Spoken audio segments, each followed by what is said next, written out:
It's Ashleigh from Sweet Dreams Bake Shop, and today I'm going to be showing you how to pipe these lovely Christmas macarons and deer macarons. Whenever I'm making shaped macarons, I always opt for the Italian method. I just find it's the surefire way, and I always get feet with it as well. Now, I can't share my macaron recipe with you as it is a secret that I took from a class, so go ahead and use your favorite macaron recipe. Make sure that the batter is kind of like this texture though, because I find this texture is best for piping in smaller details while still remaining pretty smooth when you tap those pans later on. For all of the things that I will be using today, I will put all of the materials and tools down in the description box below where you can access Amazon links, or I have some other links up there as well. Whenever I make shaped macarons, I generally try to make sure that I make some sort of template. Sometimes I do it freehanded, but because I am going to be using this for something very, very specific, I am going to use a cookie cutter to create this. Now, you could just draw freehanded, but whatever you draw, you want to make sure that you do a back and front side. In my shaped macaron journey, I have learned never to actually pipe an outline like you would with sugar cookies, for example. I always find I get weird looking feet that way. So I really try to make sure that I pipe kind of like I'm squeezing it all out, covering as much surface area as I can in one go. Also, don't worry if it initially looks a little bit lumpy. We're going to tap these pans really, really hard against our pot holders so that we get rid of most of those lines showing.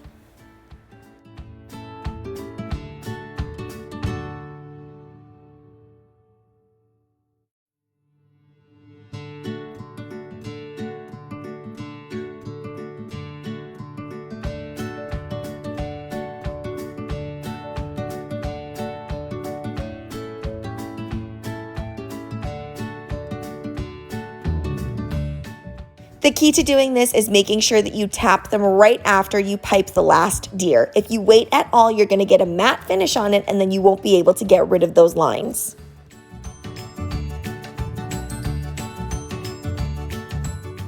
I often like to add in a topping on my macarons, but you totally don't have to. You could leave it just as is. If you are going to be adding sprinkles, make sure to be kind of light-handed with it. You don't want those shells sinking in. Now I'm just piping some classic macaron shells, and when I do this, I just keep the piping bag in one spot. This is macaron batter, and the trick to being able to get this much definition is making sure that you're not mixing it all the way.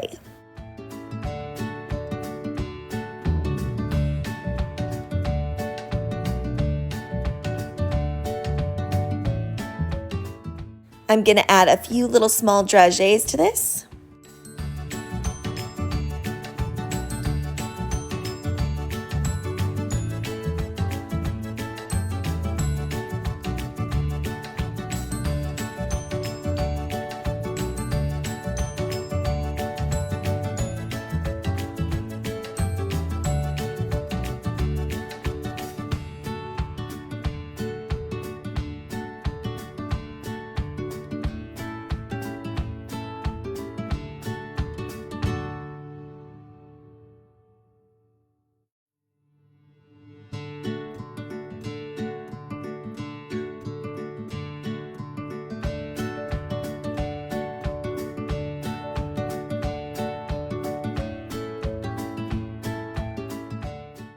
And we can see that the feet turned out really, really nicely. Now, I bake my macarons for about 10 minutes, but it is quite a process to get these right. So make sure that you're using a recipe that already works for you all the time.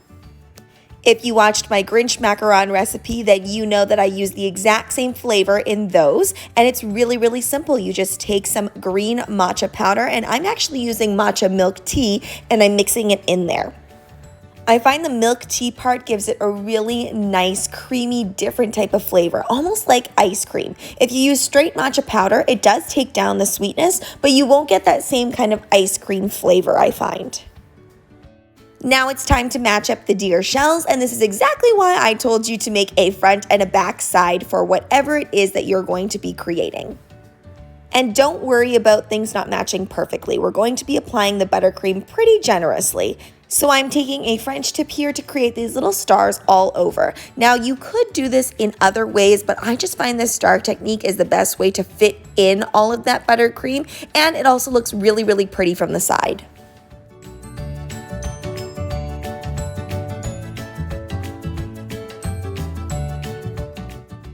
Be sure to press down the other side just enough so that it adheres to the buttercream, but not too hard that things start slipping out.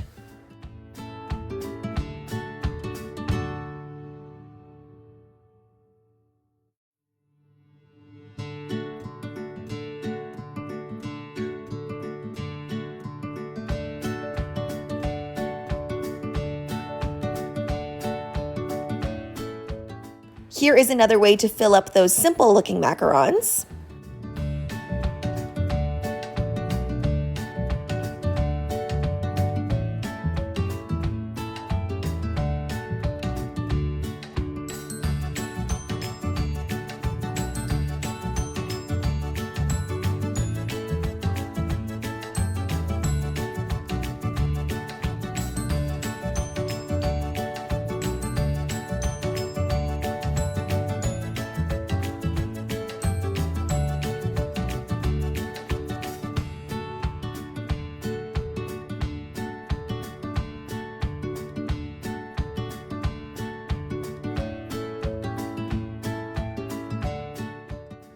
I love the vibrancy of these colors. Now you could dye this red, but I really love pink and green together.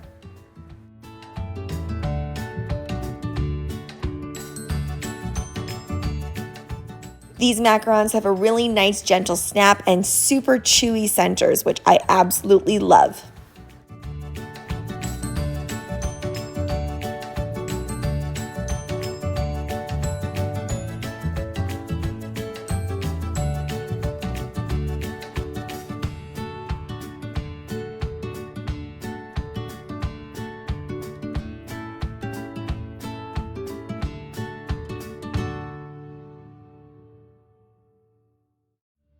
Now let's get into the pricing for these. Now these are fairly large. They're probably about the size of 2.5 macarons. So the price is coming from the size, but also the fact that these are very specialized. You're probably not going to find these at every macaron shop.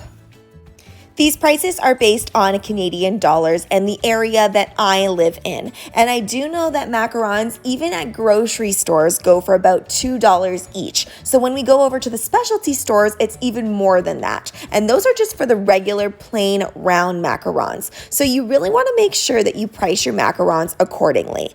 Learning how to do these is a great investment for your business. Thanks so much for watching, guys. Don't forget to like, share, and subscribe so you can be part of the Sweetie fam. Right now, I'm uploading daily, so make sure you hit that notification bell so you know when I upload. Also, be sure to comment, request, or ask a question. I love hearing from you guys.